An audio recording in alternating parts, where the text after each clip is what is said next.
Nice segue because I'm Cynthia Koch and I'm from the Roosevelt Presidential Library and Museum in Hyde Park, New York. And we, of course, have the collections of Franklin Roosevelt, but also Eleanor Roosevelt as well. And I guess they were not the greatest of friends during the lifetimes of the two presidents, but there are many connections between Roosevelt and most of the presidents who you've met today, and certainly Betty Sue, who you will meet next. But the object that I'm going to talk to you about is not the one that's going to be the biggest, like Duke's, but I think it might rival Tim's for the weirdest. And it tells the story of a pivotal moment in American history, and that was 1939. At the 1939 Gridiron Dinner in Washington, D.C., that's the time when the press and the politicos gather together and josh each other about things that they would never take a humorous jab at otherwise. And that year they decided that the theme of the evening would be FDR as guest of honor and the question of whether he was going to run for a third term or not. And he hadn't let anybody know. He'd been playing a game of cat and mouse already for months about this, and historians tell us that they think he himself probably didn't exactly know. But in order to sort of try to push the issue, some members of the press decided to create a musical performance and a grand caricature. Now, when I say grand, I mean grand. This thing is over 7 feet tall. It's paper mache. It's made by a man who was actually an assistant secretary, administrative secretary at the National Archives, who also worked for the Senate Press Corps.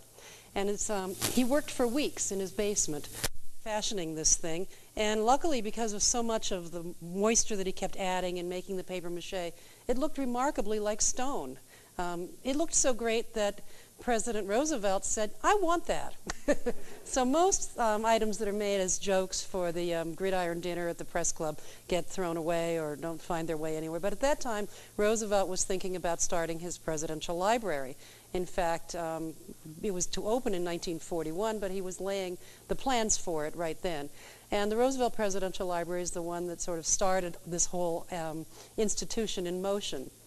It was a place to bring together the records of the presidency, as well as, in Roosevelt's case, his other public and private papers and the papers of many of his family members and colleagues, and also things. So a presidential library is not an archive alone, not a research place alone, but is a museum that is full of the material culture or the objects that tell the stories of the presidency.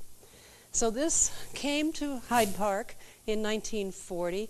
Roosevelt, in 1940, signed a contract with Collier's magazine in January, a month after the Sphinx was made, and he agreed to become a corresponding editor. He was going to write 26 articles in the next year.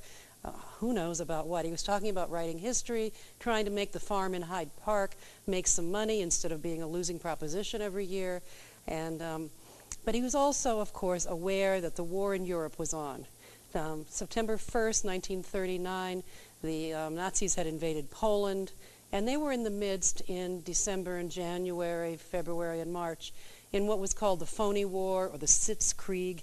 Nothing much was happening. But when in April the Nazis invaded Denmark and Norway and occupied them, and then in May and in June you lost the Netherlands, Belgium, and suddenly France, Roosevelt changed his mind and declared, if there's going to be a war, I want to run it. And although he never made a public statement, when the Democratic Convention was held in July in Chicago, he allowed it to be known that he would accept the nomination. And indeed, he did receive the nomination overwhelmingly at the cost of a friendship with Jim Farley, one of his great political allies who himself had hoped to be president in 1940. That convention is memorable not so much for the third term today, but also for the fact that Mrs. Roosevelt flew to that convention. It fell into a severely divided convention over the issue of the vice president. Roosevelt wanted his good friend, the Secretary of Agriculture, Henry A. Wallace, a man from Iowa, not too far from here. But no one else wanted Henry A. Wallace. The party bosses certainly did not. So Roosevelt sat at home in the White House in the Oval Study, playing solitaire and taking phone calls. he basically was not going to accept the presidency if he didn't get his man for vice president.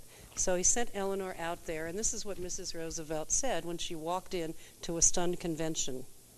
"This is no ordinary time, no time for weighing anything except what we can best do for the country."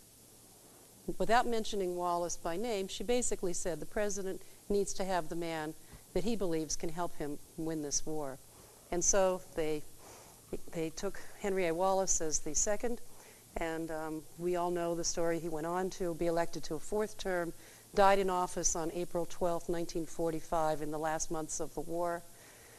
In 1947, Republicans took control of Congress and decided never again will this country have to go through 4 terms. And so they began the process which culminated in the 22nd Amendment to the Constitution, which was ratified in 1951. And that's why we always only have 2 terms for every presidency today. Thank you. Oh, yes. And this, if any of you want a little memento of that, this is on sale as one of the favorite things here in the Harry S. Truman gift shop. And also next month you can buy it online from the Franklin Roosevelt gift shop. Thank you, Betty Sue.